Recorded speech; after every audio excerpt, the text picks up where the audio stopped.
అన్ని విషయాలు మీకు చెప్పి ఉన్నారు. కానీ ప్రత్యేకించి గత ఎన్నికల కంటే ముందు నుంచి మొదలుకుంటే నేటి వరకు కాంగ్రెస్ ఆగడాలు ఆలోచన విధానాలను మీకు 2 అచ్చంపేట సంఘటనలను ఉదాహరిస్తూ చెప్పే ప్రయత్నం చేస్తా. ముఖ్యంగా శాసనసభ్యుడిగా గవర్నమెంట్ విప్గా అదనపు సెక్యూరిటీతో ఉన్న నన్నే ఎన్నికల క్యాంపెయినింగ్ ముగిసిన తర్వాత నేను ఇంటికి వెళ్తున్న సమయంలో పోలీస్ స్టేషన్ ముందే కాంగ్రెస్ గుండాలు మరి ముఖ్యంగా ప్రస్తుత ఎమ్మెల్యేగా ఉంటున్నటువంటి వంశీకృష్ణ నాపై దాడి చేసి ఆ వీడియోలన్నీ కూడా పోలీసుల దగ్గర ఉన్నప్పటికీ కేసు బనాయించకుండా జైలుకు పంపకుండా ఈరోజు తప్పుడు ప్రచారాలతోన అధికారంలోకి వచ్చి అవి కానీ హామీలను ఇచ్చి ఈరోజు నెరవేర్చుకోలేనటువంటి స్థితిలో దాడులకు పురిగొల్పుతూ ఉన్నారు గౌరవ ముఖ్యమంత్రి రేవంత్ రెడ్డి గారు.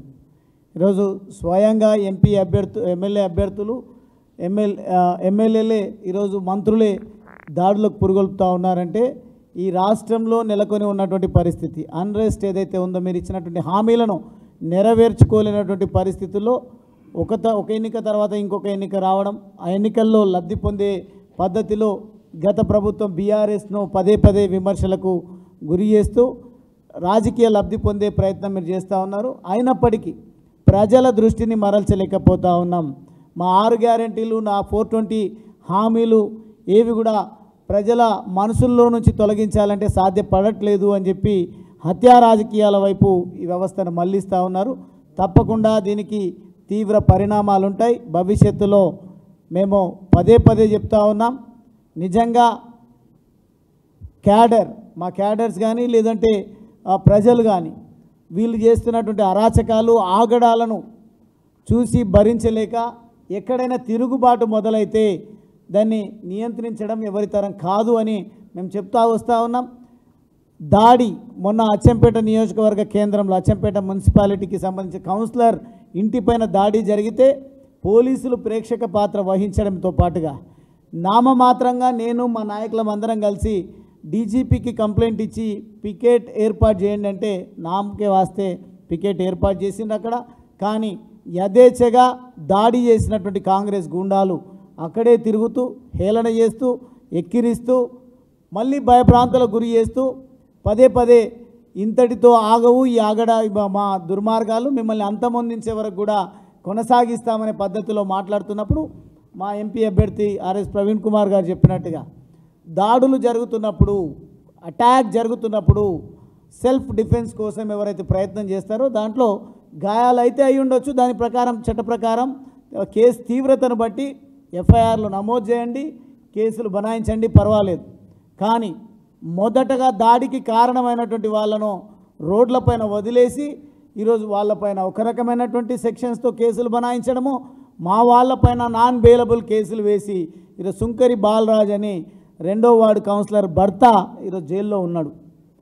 వాళ్ళపైన దాడి చేసి కావాలని రెచ్చగొట్టి వీళ్ళు కొట్టుకున్నటువంటి సందర్భంలో నిన్న జరిగినటువంటి ఒక సంఘటనలో కాంగ్రెస్ బీఆర్ఎస్ వాళ్ళు కొట్టుకుంటున్నటువంటి సందర్భంలో మా కార్యకర్తలే పోలీస్ స్టేషన్కి వెళ్ళి ఇది జరిగింది, మమ్మల్ని కొట్టిండ్రు, మేము కూడా తప్పని పరిస్థితిలో కొట్టినామంటే అటెంప్ట్ మర్డర్ కింద కేసు బనాయించి జైలుకు పంపించారు. ఈ రకంగా అధికారం చేతుల్లో ఉంది కదా అని చెప్పేసి రౌడీలను గూండాలను ప్రోత్సహించడంతో పాటుగా బీఆర్ఎస్ పార్టీ నాయకులను కార్యకర్తలను అభిమానులను భయభ్రాంతులకు గురి చేయడం వల్ల రాబోయే స్థానిక సంస్థల ఎన్నికల్లో ఎవరు కూడా పోటీకి సాహసించరు అనే ఒక భ్రమలో కాంగ్రెస్ పార్టీ ఉన్నట్టుగా కనిపిస్తూ ఉంది. మీరే చూసిన ఉదాహరణ, ఒక పక్క గొర్రెలాగా కొంతమంది దుర్మార్గులు పార్టీలు మారి అధికార పార్టీలోకి పోతే మరో పక్క డాక్టర్ ఆర్ఎస్ ప్రవీణ్ కుమార్ అటువంటి వాళ్ళు బీఆర్ఎస్ పార్టీ నుంచి వచ్చి పోటీ చేయడం జరిగింది.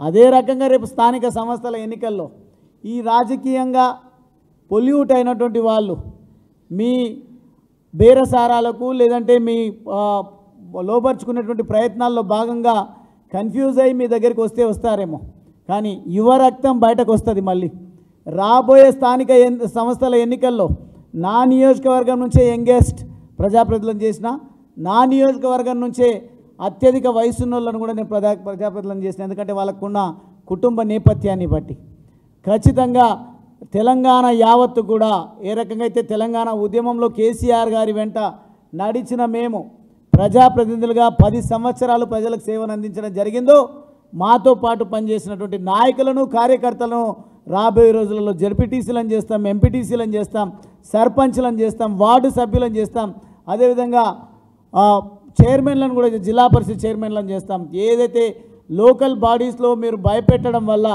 స్థానికంగా ఉన్నటువంటి యువకులు కార్యకర్తలు భయపడతారనే ఆలోచనతోనే మీరు ఇవన్నీ కూడా చేస్తున్నట్టుగా కనిపిస్తూ ఉంది. ఇవే మీకు చివరి ఎన్నికలు. ఎన్నికల ఫలితాలు వచ్చిన వెంటనే ఇప్పటికే కాంగ్రెస్ పార్టీలో లుకలుకలు మొదలైనవి, తీర్థయాత్రలు మొదలైనవి, క్యాంపులు నడుస్తూ ఉన్నాయి. ఖచ్చితంగా ఈ రేవంత్ రెడ్డి గారి ప్రభుత్వం కూలక తప్పదు. మళ్ళీ ప్రజాప్రభుత్వం, నిజమైన ప్రజాప్రభుత్వం కేసీఆర్ గారి నాయకత్వంలో తెలంగాణ రాష్ట్రంలో ఆవిర్భవించక తప్పదు అనేది ఈ సందర్భంగా నేను తెలియజేస్తూ, ఈరోజు ఎవరికీ సంబంధం లేనటువంటి, తెలంగాణతో సంబంధం లేనటువంటి వాళ్ళని తీసుకొచ్చి సంబరాలను ఏర్పాటు చేస్తాం, రాష్ట్రాన్ని పేర్లు మారుస్తాం, రకరకాలుగా ప్రజల దృష్టి మరల్చేటువంటి సర్కస్లు మేము చేస్తామంటే చూస్తూ ఊరుకోవడానికి ప్రజలు సిద్ధంగా లేరు. మీ ఆగడాలకు చర్మగీతం పాడేటువంటి రోజులు దగ్గరలోనే ఉన్నాయి.